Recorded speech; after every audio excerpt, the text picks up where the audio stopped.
Bonsoir à tous et bienvenue sur le plateau d'un cœur qui écoute votre émission de spiritualité. Vous êtes bien sur KTO. Et aujourd'hui, nous avons la chance de faire la rencontre de Judith Cabot. Je devrais dire Judith Cabot. Vous êtes née à Brooklyn, oui. Et puis vous allez nous expliquer pourquoi vous êtes venue en France. Oui. Vous êtes d'origine israélite, oui. Par votre famille, qui, alors si on remonte, on part en Pologne, on part en Russie, oui. Et aujourd'hui vous vivez en France. Oui. Vous êtes enseignante et vous écrivez des livres. Alors là, on a celui que j'ai dans les mains aux éditions Artege. Là, c'est chez François-Xavier Guibert. C'est Eugenio Zoli, prophète d'un monde nouveau. Donc lui, c'est le grand rabbin de Rome qui s'est converti à la fin de sa vie au catholicisme. Oui. Oui, oui. Voilà, une histoire assez folle. Vous pourrez, donc si on veut en savoir plus, c'est dans ce livre-là. Il y a la tradition hébraïque dans l'Eucharistie, oui. toujours en lien avec Zoli. Oui. Et puis là, vous m'avez aussi apporté un livre qui est en anglais. Je crois que je vais vous laisser le dire avec l'accent qu'il faut. Paths and Portraits. Oui, bien sûr. Donc, c'est un ensemble d'histoires où en fait, vous racontez votre histoire qui ressemble d'ailleurs à un roman, mais vous mettez ça dans la bouche de différents personnages plutôt que faire vos mémoires, Voilà. qui vous paraissaient peut-être ennuyeux à écrire. Donc ça, on peut trouver ça chez un éditeur américain pour l'instant. Est-ce que vous pourriez nous lire un extrait de texte de votre choix, s'il vous plaît ? Bien sûr. D'abord, je voulais vous lire une citation de Blaise Pascal. En voyant l'aveuglement et la misère de l'homme, en regardant tout l'univers, et l'homme sans lumière, abandonné à lui-même, et comme égaré dans ce recoin de l'univers, sans savoir qui l'y a mis, ce qu'il est venu faire, ce qu'il deviendra en mourant, incapable de toute connaissance, j'entre en effroi. Comme un homme qu'on aurait porté endormi sur une île déserte et effroyable, et qui s'éveillerait sans connaître où il est et sans moyen d'en sortir. Et sur cela, j'admire comment on n'entre point en désespoir d'un si misérable état. Pour moi, considérant combien il y a d'apparence qu'il y a autre chose que ce que je vois, je recherchais si ce Dieu n'aurait point laissé quelques marques de soi. Un dernier paragraphe sur Blaise Pascal. Les prophéties de l'Ancien Testament sont des figures. Elles ont en apparence un sens matériel, mais se réalisent selon leur sens spirituel, par l'intermédiaire de Jésus-Christ dans le Nouveau Testament. Cette correspondance est la preuve des deux testaments à la fois. Et enfin, Saint Paul, pour moi, qui est très important. Frère, j'emploie ici un langage humain. Quand un homme a fait un testament, en bonne et due forme, personne ne peut l'annuler ou lui ajouter des clauses. Or, Abraham a reçu les promesses pour lui et pour sa descendance. L'Écriture ne dit pas à ses descendants, comme pour plusieurs, mais à sa descendance, qui est le Christ. Alors, pourquoi la loi ? Elle a été ajoutée à cause des désobéissances, jusqu'à la venue de la descendance, à qui ont été faites les promesses. Là, vous me compliquez la vie là, avec ces trois textes. Bon, Pascal, on imagine qu'il y a un moment où dans votre vie, il a fallu trouver peut-être le sens de la vie, tout à fait, tout simplement. Et puis après, Saint Paul, on va dire peut-être qu'il y a un lien avec vos racines israélites. Ben oui. Vous pourriez nous dire pourquoi précisément ce passage de Saint Paul quand même ? Eh bien, parce que j'ai beaucoup eu de rapports avec ma famille juive et il a été très difficile de les convaincre qu'il y avait non pas les descendants charnels, mais la descendance spirituelle. Oui. Dans la religion chrétienne. D'ailleurs, j'ai compris mieux la religion chrétienne à partir du jour où je suis devenue chrétienne. j'ai compris la religion juive beaucoup mieux à travers la religion chrétienne, parce que tout s'anime, tout a un sens. Et tout se comprend finalement, tout s'explique. Alors, vous êtes donc né aux États-Unis, à Brooklyn. Oui. C'est un quartier de New York, si je ne me trompe pas. C'est à côté de New York? Oui, oui, tout à fait. Il y a juste un petit pont. Voilà. Et puis là, vous vivez, on va dire, comme une petite fille de votre âge. Oui, alors je suis née à Brooklyn, dans un quartier très tranquille. J'avais 2 grands frères et mes parents étaient des petits commerçants. Et il n'y avait pas de choses particulières pour nous déranger, c'est-à-dire que nous avions la tradition hébraïque, si je puis dire, la tradition juive qui nous faisait célébrer des fêtes, mais il n'y avait jamais d'explication. Parce que vous savez que la religion juive, quand elle est pratiquée, elle est pratiquée à l'excès, mais pour faire une explication, par exemple, le soir du Seder, c'est ça que le Rabazoli a très bien expliqué, le soir du Seder, c'est le plus jeune de la famille qui doit poser les 4 questions qui permettent à celui qui préside d'expliquer toute l'histoire du peuple juif dans le livre de l'Exode. Or, une année, j'ai eu ce privilège de poser ces 4 questions. Et j'ai dit après, parce que je ne voulais pas déranger mon père, mais j'ai dit après, mais il y a des tas d'autres questions que je voudrais poser, parce qu'on connaît déjà les réponses de ces questions. Est-ce qu'on peut en parler à d'autres? Oh, mais non, on n'en parle pas. Et donc, les autres questions qui sont restées absolument sans réponse. Et ça concernait quand même le sens profond du judaïsme qui se réalise dans le Christ. Donc vous avez toujours eu ces questions-là qui trottaient dans votre tête et dans votre cœur? C'est-à-dire que j'étais toujours une petite fille très curieuse et je voulais toujours savoir le comment et le pourquoi des choses. Alors qu'est-ce qui s'est passé quand vous aviez 13 ans? Premièrement, j'ai eu la douleur de perdre mon père à 14 ans. Et donc, mes frères étaient partis et puis j'étais seule avec ma mère. Et la seule chose qui m'a consolée à ce moment-là, c'était ma découverte de la musique classique. Alors, j'ai été à l'école, à l'âge de 10 ans, on m'a mis un violoncelle entre les mains.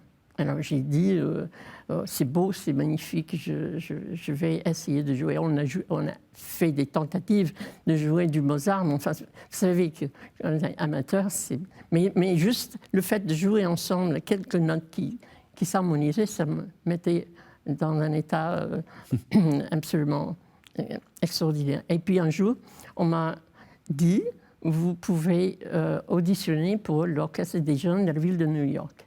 Alors, bon, je n'avais pas une connaissance extraordinaire du violoncelle, mais ils avaient besoin de violoncelliste. Oh. Donc, je suis allée et on m'a pris. Et donc, je me souviens de la première répétition.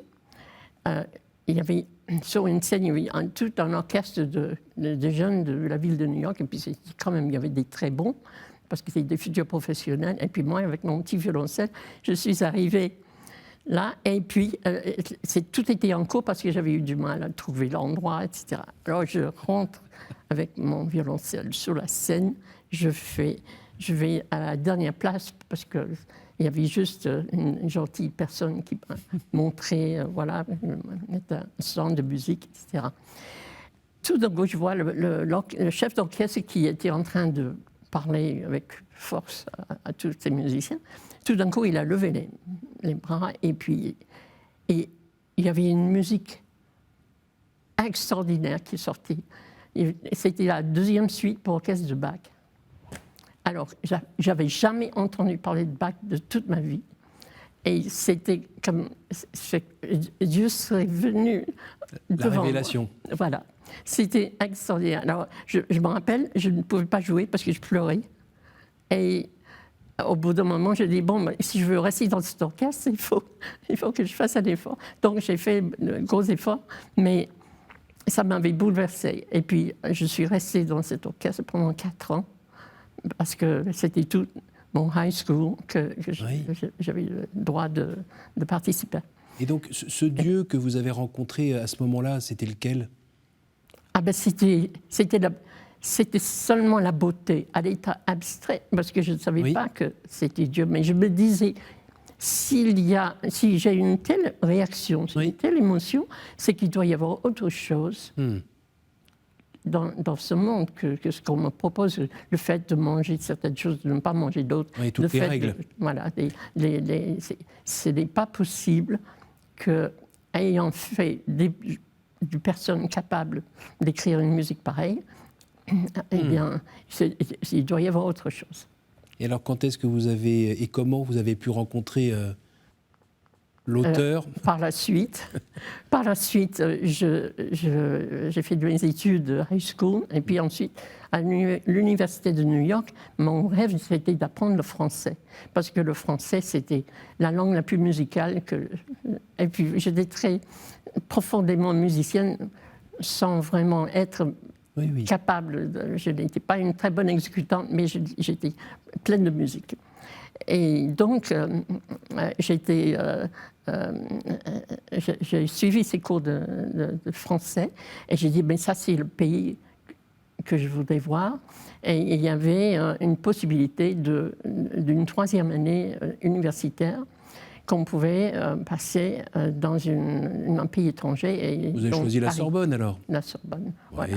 À la Sorbonne, il y avait des cours de civilisation française, et c'était extraordinaire, magnifique.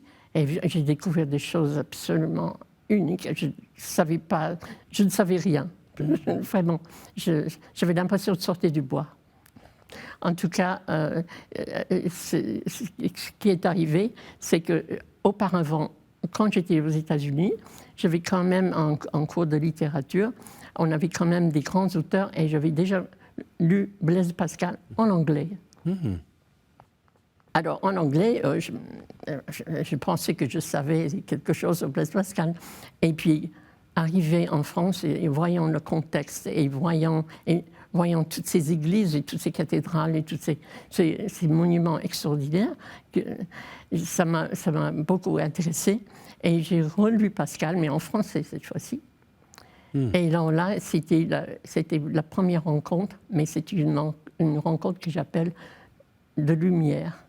C'était comme si quelqu'un avait allumé la lumière. Et Blaise Pascal, parce que j'avais fait des études scientifiques, donc Blaise Pascal me faisait voir les tenants et les aboutissants de cette science. Et puis finalement, ça aboutissait aussi à ma quête sur la religion, parce que la religion juive, je me disais, si la religion, c'est comme on me raconte en la religion juive, c'est qu'il n'y a pas de Dieu. C'est pas possible. Parce que quand j'entends la musique, je me dis, c'est autre chose.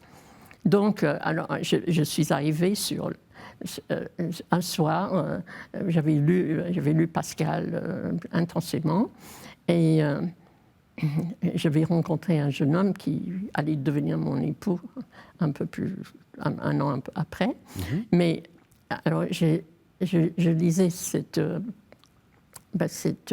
texte sur l'Ancien et le Nouveau Testament, avec les preuves des prophéties et des miracles. J'ai dit, mais prophéties, on n'a jamais lu les prophéties dans le judaïsme, parce que c'était un judaïsme pratique, traditionnel, mais où on ne lit pas les prophètes, parce que, comme quelqu'un m'a dit, mais les prophètes, on les tue. Je ne sais pas pourquoi. Le jeune homme, lui, me parlait toujours de Dieu, et puis je dis, ça ne m'intéresse pas. Mais Pascal, il m'intéresse. Et j'ai posé mon livre et j'ai dit, c'est évident, Jésus-Christ est Dieu. C'était une révélation, comme ça, une lumière, une lumière. Et j'avais envie de prier, je ne sais pas qui, ni quoi. Alors je suis allée, j'étais dans le quartier latin, et puis je suis allée à la messe. C'était la messe ancienne à l'époque. Et j'ai vu le prêtre j'ai surveillé soigneusement qu'est-ce qu'il fait pendant la messe. Et je me disais, mais c'est extraordinaire, ça ressemble énormément au CDR. Ça ressemble énormément. Et on m'a caché des choses. On m'a caché des choses. Là, vous avez quel âge, 20 ans à ce moment-là? J'avais 19 ans. Oui. 19 ans. Et alors, j'ai lu la messe dans le missel. Et je me suis dit, mais ça ressemble beaucoup au judaïsme. Pourquoi est-ce qu'on ne parle? On ne parle pas de ça. Alors, c'était devenu quelque chose une sorte de mystère qu'il fallait poursuivre. Alors, pendant ce temps-là, je suis tombée amoureuse du jeune homme. Eh oui. On s'est mariés un an plus tard. Et comme je n'étais pas encore baptisée, il y avait un vieux prêtre dans la sacristie de Notre-Dame-des-Victoires et qui m'a demandé si j'acceptais tous les enfants que le bon Dieu m'enverrait.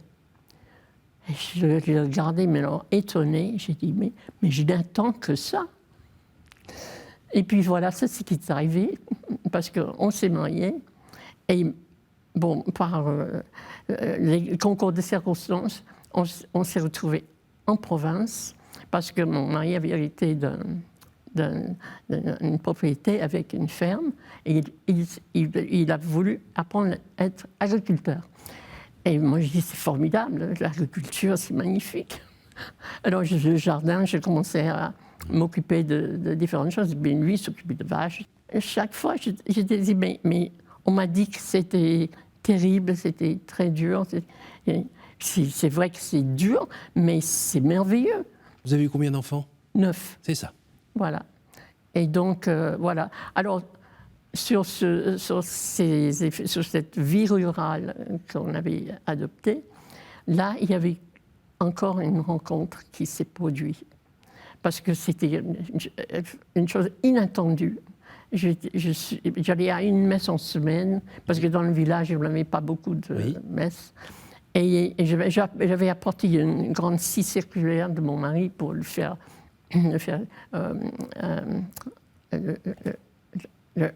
arranger par l'artisan du coin. Je me suis arrêtée, la messe était en cours, et je suis allée à la communion à la fin.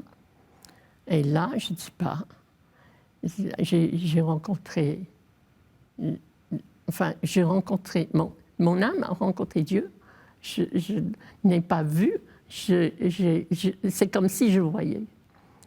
Mais l'effet immédiat, c'était, je me sentais comme une amoureuse. J'avais l'impression que j'étais amoureuse de mon mari, bien sûr. Mais c'était au-dessus, c'était différent, c'était l'amour en personne. Et c'était vraiment ça. Et quel âge aviez-vous à ce moment-là? Là, j'avais à peu près 25 ans. Waouh, quel beau cadeau! Alors, après ça, c'était... Alors, je disais, bon, là, vraiment, ma vie est toute tracée. Je ne peux pas faire autrement. Je marche sur les pointillés. Les petits cailloux blancs, les petits poussés, c'est là. Alors, on est obligé d'avancer vite dans la vie. Donc, vous allez avoir ces enfants, évidemment. C'est une belle famille à faire tourner. Ça prend un petit peu de temps. Les familles, c'est jamais facile. Voilà. Les enfants, c'est pas facile, mais c'était merveilleux. Donc c'est des vrais défis. Il y a aussi le défi de transmettre la foi et autres. Voilà, après, les enfants apprennent à s'envoler, partent à droite, à gauche. Voilà. Et puis vous vous êtes retrouvés avec votre mari qui est tombé malade. Voilà. Alors, et qui a attrapé donc la maladie d'Alzheimer. Et puis qui, alors maintenant ça fait 10 ans à peu près qu'il est parti. Et ça a été une grosse épreuve dans votre vie. Ah oui. Dans quelle mesure cet amour dont vous parlez, que vous avez rencontré à l'âge de 25 ans, qui était aussi immense, dans quelle mesure cette présence, ce lien avec Dieu vous a permis de vivre cette épreuve? Je crois que je n'aurais pas pu vivre autrement. Mais je crois que c'était l'amour. C'était l'amour, puis c'était toute la vie, c'était tout. Oui. C'était un grand tout. Et je suis... Enfin, oui, je suis très reconnaissante à Dieu pour cet événement. Souvent, on dit qu'on perd sa moitié. Oui, on perd largement soi-même, ça c'est vrai. Mais, et dans quelle mesure votre vie de foi vous a permis de retrouver, on va dire, peut-être un peu la paix?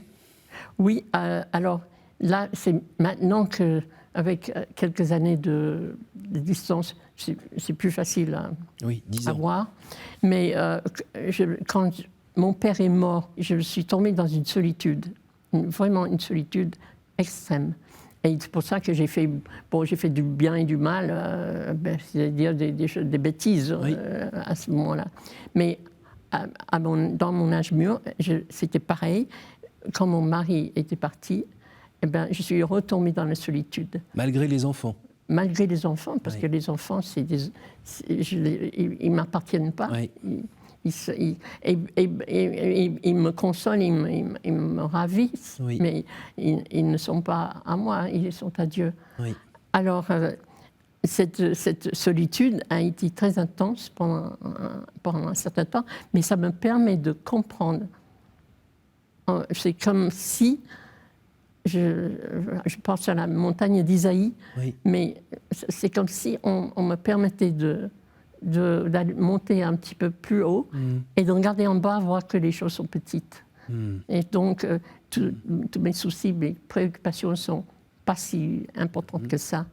Et puis que finalement, peut-être que je regardais un peu plus les autres. Parce que quand j'élevais des enfants, quand il y avait des soucis d'enfants, on se souciait d'eux. Oui. Même sans le vouloir. Mais alors, donc, la vie chrétienne a gagné quand même, malgré cette perte, enfin, qui perd gagne, je ne sais pas. Oui, oui. Dieu fait des choses extraordinaires. Et puis j'imagine aussi que c'est un moment où on peut vraiment se dire objectivement que l'essentiel, c'est Dieu. Bien sûr. Vraiment. Bien sûr. Oui, et on le sent de plus en plus. C'est pour ça que je considère ça comme ma troisième rencontre. Parce que ma troisième rencontre, c'est non pas c'est pas la lumière, c'est pas l'amour intense, mais c'est l'accompagnement. Et j'ai l'impression d'être accompagnée par Dieu tous les jours. Et si je le vois pas, c'est que j'ai pas assez prié. Voilà. Alors, on arrive, hélas, déjà à la fin de l'émission. Je vais vous demander par 3 fois de me dire un chiffre entre 1 et 10. Et puis, j'attends de vous une réponse très, très courte. D'accord. À une question qui est déjà très courte. D'accord. Je vous écoute. Alors, 8. Quelle est la dernière fois où vous avez sollicité l'aide de votre ange gardien? Oh, tout à l'heure. Pour trouver le chemin des studios? Oui. Il ne vous a pas bien entendu, apparemment. Je vous écoute. 6. Si vous pouviez revenir en arrière et changer quelque chose dans votre vie, que feriez-vous? Oui, j'aimerais bien revenir sur une partie de mon adolescence pour dire les mêmes choses que j'ai dites, mais les dire plus gentiment. Une dernière? Alors, 2. Si vous pouviez rencontrer un personnage de la Bible, qui serait-ce et que lui demanderiez-vous? Alors, la Bible, Ancien ou Nouveau Testament? Je vous laisse faire. Bon, c'est Marie-Madeleine, c'est ma préférée, parce qu'elle a aimé Jésus, elle a aimé de toutes les façons, elle a aimé passionnément et elle a aimé spirituellement toute sa vie. Je crois que toute sa vie était pour Jésus. Merci beaucoup Judith, merci d'être venue jusqu'à nous partager ce destin et le témoignage de Dieu présent dans nos vies et que là vous avez eu la chance de découvrir notamment au début à travers la musique. Je rappelle le titre de vos livres, Eugenio Zoli, Prophète d'un monde nouveau, La tradition hébraïque dans l'Eucharistie aux éditions Artege et Path and Progress chez un éditeur américain. Merci beaucoup, merci à vous tous pour votre fidélité. Vous pouvez retrouver cette émission sur ktotv.com, sur notre appli radio et évidemment en podcast. À la semaine prochaine.